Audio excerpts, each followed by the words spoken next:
a lot of these mothers, they probably didn't have that, so they don't know nothing about that. Only thing they know is like, "Hey, I got my kid with me. I got this phone, uh, iPad. Hey, be quiet while I go do this," you know?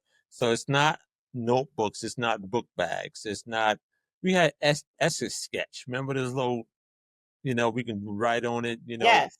I don't see, because now you got me thinking, because I see kids all the time, and I don't see those.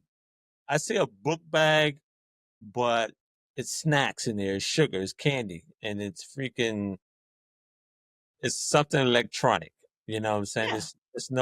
There's no pencil and paper and books. There's no books. That's the new norm. Yeah. So, because mass media tells us that, or this is the underlying subliminal message in the media, that every kid needs a phone, every kid needs a device. The family plan, we bought into this lie. And so kids have, devices, and what they don't have are books. They They don't have don't books. they don't have And they don't carry books around with them, because I think about when I'm in New York City, if I were to take the train, what do I put in my bag? A book. I have started and finished books on train rides in Brooklyn, New York. Yeah, yeah, yeah. I mean, it's a great place to catch a good read, even Yeah. if you're getting 2 chapters in on or wherever it is, you know? And then, even now, okay, so speaking of books, what do you think is more important right now? Reading a book or listening to a book? 'Cause we Depends got on the who old school, who are we talking about? For children or adults? both. Okay. So I'll focus on the kids that I serve.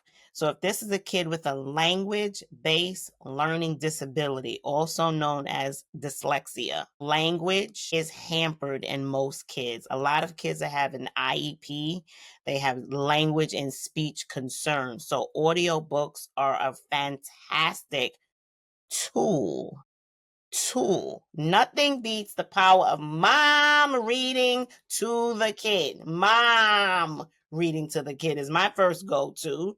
Now, if we want to give a kid a few minutes to listen to an audiobook, read the audiobook and take the little quiz, I offer that to my clients. That's a total 2 thumbs up. That cannot be the only form of literacy that children have. So, if you're an adult and you want to listen to an audiobook, I'm not really an audiobook person. I'm the kind of Reader. person that loves to order books, read books, annotate in books, mark the book up, underline, reflect, think, how does this relate to my life? How can I apply this? Like, that's the type of reader that I am, because that's what I learned from guided reading at home as a child. That's what we were taught. So that's how I read and connect and make meaning from print.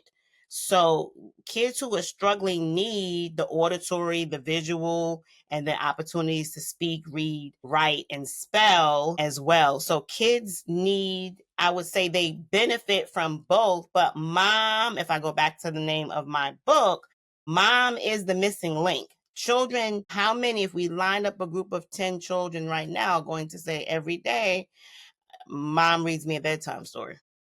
Yeah, I think I haven't been around small kids at night for years, so I want to know if most kids are still being read a bedtime story. But I'm pretty sure. You say still. You say still. I mean, I don't know. It's like I don't know if kids are being read bedtime stories anymore. I don't know. I'm not around little kids, so I I don't. am. Okay, in your experience, are they being read bedtime No, stories by parents? no, no. And Gotcha. so they lack language skills, they lack vocabulary, they struggle with decoding words. I'm not even gonna say multisyllabic words, 1 and 2 syllable words. Forget about 3 syllable words. Can we get through 1 and 2 syllable words fluently and accurately? No. Yeah. Wow.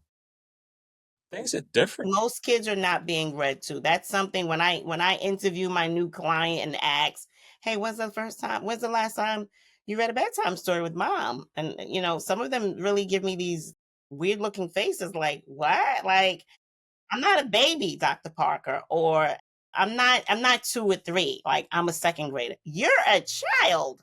Yeah. And so your ears and your brain are missing this opportunity if you're not being read to. We cannot teach a child every word in the dictionary. So how do we learn? We learn them implicitly by hearing words. And when parents and mothers read to children, they're gaining a wealth of vocabulary from listening. So there's explicit teaching and implicit.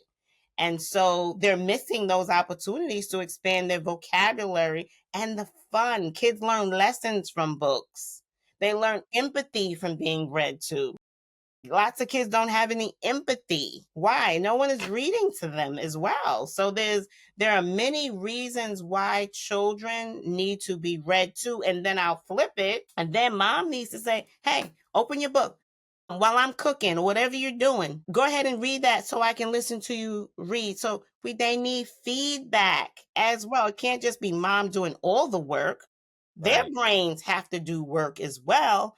And so we need to listen to children read and give them feedback so that they're not thinking that this word that looks like the word abundance is something else.